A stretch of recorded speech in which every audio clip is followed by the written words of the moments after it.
ఉన్నారు వాళ్ళ మాటల్లో తెలుసుకునే ప్రయత్నం అయితే చేద్దాం. ఏమవుతారు ముఖేందర్ గారికి? నేను నా వైఫ్ని.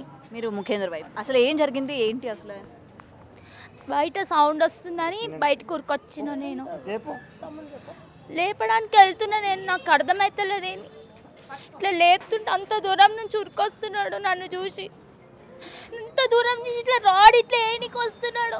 అమ్మ నన్ను కూడా చంపగల, నా పిల్లలు అన్యాయం అయిపోతారు, తండ్రి అవుతుండే ఎట్లా అని చెప్పి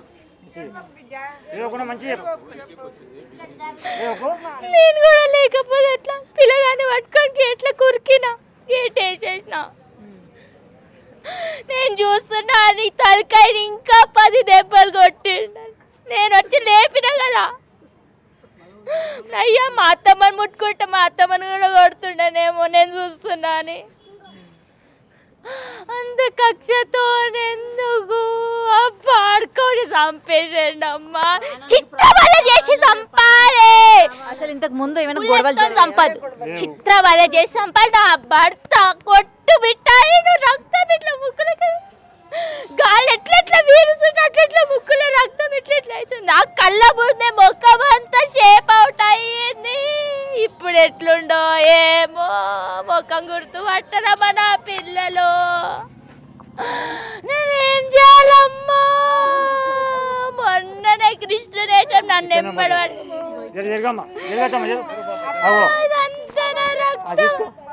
నా భర్త రక్తం మా అత్త రక్తం ఆ మోరీలకు పోతుందన్నారు. నా భర్త రక్తం ఆ మోరీలకు పోతుంటే ఖుషి అవుతున్నాడు. ఆడు ఖుషి ఖుషిగా ఇంకింత కొడుతుండు. ఎవరు కూడా ఆపే ప్రయత్నం చేయలేదా అతన్ని పట్టుకోవడం కానీ? ఎవరు మేడం నాకు ఫోన్ చేసింది, మమ్మీ ముఖేందర్ అత్తమ్మ నాకు కొడుతున్నాడు అంటుండు కానీ వాని పేరు చెప్తలేదు మేడం. నేను వస్తున్నా మేడం, వస్తుంటే వాడు నాకు ఎదురైండు, చేతిలో గొడ్డలుంది, ఒక రాడు ఉంది. అక్క సారీ అని చెప్తున్నాడు. ఎవరిని కట్టుకొని వస్తుండేమో నేను అనుకున్నా. వచ్చి చూసన్నా అల్లుడున్నా వద్దుడు రక్తం మడుగులో వాడుతున్నా అల్లుడు అంటున్నమ్మా. ఒక్క పురుగు వస్తలేదు. నేను కింద మీద పడుకుంటా. గొడవలు ఏమైనా ఉన్నాయా మీ భర్తకి కానీ లేకపోతే చంపిన వ్యక్తికి కానీ? కుక్కలు అని తెలిసి మొక్కలు కూడా చూడమమ్మ బేబు. మొక్కని చిత్క బాధిండమ్మ, తలకాయ మీదనే అన్ని దెబ్బలు. వెళ్ళినప్పుడు వరకు కూడా అలా అలర్ట్ అవుతలేను మేడం. నేను పోయి 2 ప్రాణాలు తిన్నాడయ్యా. రండి రండి గొడ్డలు పట్టుకొని ఇంకా ఊరంతా తిరుగుతుంటూ వాడిని పట్టుకొని అని వెళ్ళి మేడం. మా తమ్ముడు వచ్చి మా తమ్మునికి చెప్పిన నేను రక్తం మడుగులో వాడుండ్రు మేడం అన్నాడు. అప్పుడే ప్రాణం చెప్పు అమ్మా. ఆయన పానం పోయే ముందు ఒక 5 నిమిషాలు మా పెద్ద బొమ్మది సాయి ఉన్నాడు, ఆయన నాకు ఫోన్ చేసిండు 11:12 భాస్కర్ ఒకసారి ఇంటికాడు పోయిన వరకు. ఇలా మా 2వ బొమ్మది మా చెల్లించిన ఆయన ఇలా పడి ఉన్నాడు మా రక్తం అడుగులో. ఇక్కడ ఒక కాటు ఉంది, గొడ్డలకాడ ఇక్కడ ఒక కాటు ఉంది, పండు ఊసిపోయినా మొత్తం రక్తం పోతుంది. మా పెద్ద మామ కూర్చొని ఏడుస్తుండు. ఇక మా మామ నేను కలిసి ఆటోలో ఎక్కించుకొని తీసుకుపోయినాం. బ్లడ్ అవుతుందని అడిగిన బట్ట తీసుకొని నెత్తి కొత్తి బీబీఆర్ తీసుకుపోయినాం. బీబీఆర్లోకి పోగానే ప్రాణం పోయింది. ఇదమ్మా, ప్రాణానికి ప్రాణం ఇస్తే పోయే లోపల ప్రాణానికి ప్రాణం తీయాలి.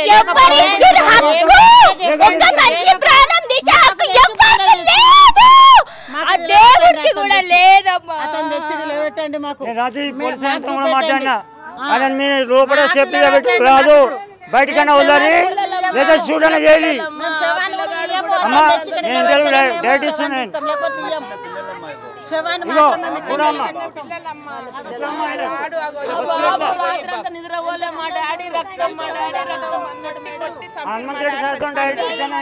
లోపలికి పోయితే 100కి 108కి ఫోన్ చేస్తుంటే లోపల డాడీ చచ్చిపోయిందా మమ్మీ అని అడుగుతున్నా. చిన్న పిల్లగాడు రక్తం రక్తం అయింది కదా డాడీ, ఆడు కొడుతుండు కదా మమ్మీ చచ్చిపోయిందా అని అడుగుతుండమ్మా.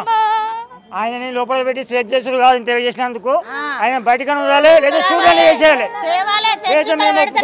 ఇక్కడ పెడితేనే మేము శవాన్ని తీస్తాం. మేము ఎన్ని రోజులైనా సరే ఇక్కడే పెట్టుకొని ఉంటాం. మేము శవాన్ని పెట్టుకొని ఇక్కడనే ఉంటాం. వాళ్ళ మమ్మీ ఏమన్నది, వాళ్ళ మమ్మీని కూడా కొట్టిండు. వాళ్ళ మమ్మీ కూడా సాగు బతుకున్నది. వాళ్ళ మమ్మీ కూర్చొని చూస్తుంది. పక్కనిల్లేనా?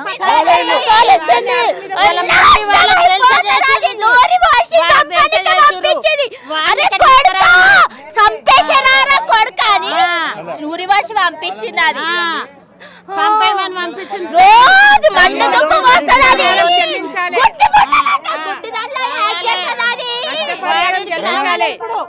మిమ్మల్ని వేడుకునేది ఏంటంటే ఒక నిమిషం ఆగదు. మిమ్మల్ని ఒకటే వేడుకుంటున్నాము, మీకు కాల్మకొండ మొక్తా వాడిని మాత్రం లైవ్ గా బయటికి తీసుకురావాలి. పోలీసు వాళ్ళకు కూడా భార్యలు పిల్లలు ఉన్నారు, అందరు ఉన్నారు, వాళ్ళకు కూడా అట్లా జరుగుతుంది. రేపు పొద్దుగల రేపు వాళ్ళకు కూడా అట్లా ఉంటది. వాళ్ళకి అదే న్యాయమా, మాకు ఇదే న్యాయమా? మా న్యాయము వాళ్ళకు కూడా జరుగుతుంది, వాళ్ళ న్యాయం మాకు కూడా జరగాలి. కానీ ఒకటి ఇప్పుడు ఇంత దారుణంగా చంపాడు కదా, కానీ గతంలోని ఏమైనా వీళ్ళిద్దరు బయట గొడవ పడ్డం కుటుంబాలు ఏం లేవు, రోజు ఉంటారు. కానీ మా కాకయ్య మన్మడాడు, మాది మా నాయన ఆస్తి గొడవలు ఏమైనా ఉన్నాయి? ఆస్తి గొడవలు ఏం లేదు, వాళ్ళకే మాది మాకే. వాళ్ళ అమ్మ అన్ని నూరిపోస్తుంది కొడుకులకు, కొట్టుర్రా సంపుర్రా తాగి అని బాగా ఏం లేదు. మా బిడ్డకు నష్టపరిహారం చెల్లాలి, సీఎం గవర్నమెంట్ కొలు ఎలా మొగడు ఏం పని చేసి రాజకీయంలో తిరుగుతుండే ఆయన అంతే. నా కొడుకు ఉన్నాడు, నా కొడుకు నేను చెప్తానే, నా కొడుకు తెలుస్తుంది, లేకపోతే తెలియదు. అమ్మగారు ఎక్కడున్నారు? తెలియదు. తీసుకుపోయినా నిన్ననే పోలీస్ స్టేషన్లో పెట్టిండ్రు, పోలీస్ స్టేషన్లోనే ఉన్నారు, పోలీస్ స్టేషన్లో పెట్టిర్రు. ఇప్పుడు గంజాయి తాగిన చావు మట్లో కొట్టుకుంటుంది, ఉన్నదా కూడా తెలియదు. డాక్టర్లు ఉన్నది అంటారు కానీ లేదు. చూస్తాం మేము నలుగురు అన్నదమ్ములు, నా బిడ్డకు న్యాయం జరగాలి, నా కూతురుకు న్యాయం జరగాలి. మీరేమవుతారండి? కొడుకు రాడుతో కొడుతుంటే తల్లేడ నిలబడ్డది, అడ్డం నిలబడితే వచ్చిందంటే తల్లి ముఖం చూసన్నా వాళ్ళని ఆపుతుంటే 10 ఏళ్ళు కూడా కాలే పెళ్ళి, డిగ్రీలో చేసినాం పెళ్ళి పిల్లకు. వాడిని మాకు వదిలేయనన్నా వదిలేయండి పబ్లిక్ లా, లేకపోతే వాడిని ఎన్కౌంటర్ అన్నా చెయ్యాలి.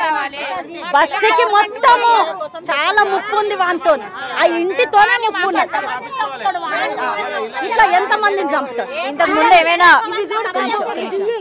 రక్తం మడుగులు చూడు, రక్తం మడుగులు చూడు. పెద్ద మనిషిని పడేసిండమ్మా వాడు, నరికిపోయిండు. ఇంటి ముందు తల్లిదండ్రి చేతులు కట్టుకొని చూస్తారా ఎంత? తల్లిదండ్రి ఎంత అంత కషాయాలు కాబట్టి కొడుకు అంత కషాయిగా తయారయ్యండి. అతనికి పెళ్ళి అయిందా? పెళ్లి లేదేం లేదు, ఇద్దరిని ఉంచుకుంటూ ఇద్దరిని చంపేసిండు. ఆల్రెడీ జైలు పోతుంటాడు వస్తుంటాడు.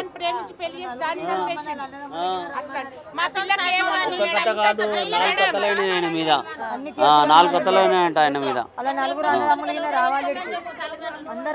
ఆయన కథ కాదమ్మా, 4 సార్లు అయిందంట, 4 సార్లు పోయిందంట, 4 సార్లు వచ్చిందంట. ఎందుకు ఇడిచిపెట్టారు అట్లా గవర్నమెంట్? అట్లా ఉంటాను ఓన్ పానాలు తీయని కానీ ఇడిచి పెడతారు. చూడు చిన్న పిల్లలమ్మా, ఎవరు చూడాలి వీళ్ళను? ఎవరు చూడాలి పిల్లలను? ఎవరు చూడాలి చెప్పు.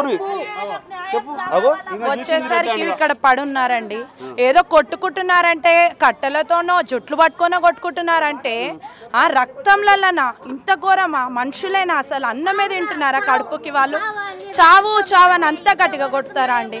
నెత్తికే కొట్టాలా? కొట్టాలని దిగింది లోపలికి, ఎంత కసి ఉంటే అంత కొట్టాలి. ఎందుకంటే అక్కడే ఉండి చూస్తున్నారండి అలా కొడుకుని. ఆపట్లేరు. ఇంత అన్యాయమా? ఏం మాట్లాడుతున్నారు?